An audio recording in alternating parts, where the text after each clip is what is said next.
Serial वसुधा में आगे क्या होने वाला है, चलिए आज इसी की बात करते हैं। सबकी नजरें टिकी हैं चंद्रिका पर। तो क्या वो बदलेगी? आइए देखते हैं। कहानी शुरू होती है होली के त्योहार से। परिवार में सब कुछ शांत सा लग रहा है। एक ही फ्रेम में वसुधा और चंद्रिका दिखेंगी और तो और एक दूसरे को रंग भी लगा रही हैं। तो क्या इसका मतलब ये है कि दोनों के बीच सब ठीक हो गया है? पर इस शांति के पीछे छिपा है चंद्रिका का असली डर, अपने बेटे देव को खोने का डर। उसे लगता है कि वसुधा देव को उससे छीन रही है और यहीं से सारा झगड़ा शुरू होता है। याद है प्रभात शाह की मां का वो श्राप? अब लगता है वो सच हो रहा है। चंद्रिका जो सोच रही है और जो सच है, दोनों में जमीन आसमान का फर्क है। लेकिन सुनिए, चंद्रिका की ये जिद अब ज्यादा नहीं चलेगी।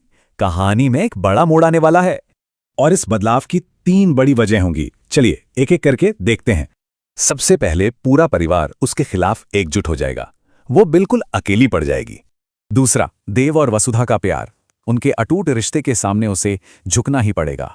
पर सबसे बड़ा ट्विस्ट तो ये है कि बदलाव की वजह कहीं बाहर से नहीं बल्कि अंदर से आएगी। बाहर से वो भले ही अकड़ दिखा रही हो, पर अंदर ही अंदर गिल्ट उसे खाए जा रहा है।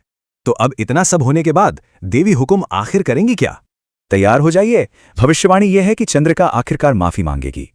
और ये माफी किसी और से नहीं बल्कि देव और वसुधा से अपनी सारी गलतियों के लिए होगी। कह सकते हैं कि इस माफी के साथ ही परिवार में एक बिल्कुल नए अध्याय की शुरुआत होगी।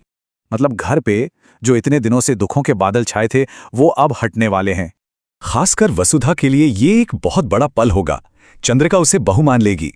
लेकिन सवाल वही है, क्या ये शांति हमेशा के लिए है या फिर कहानी में कोई और मोड़ बाकी है?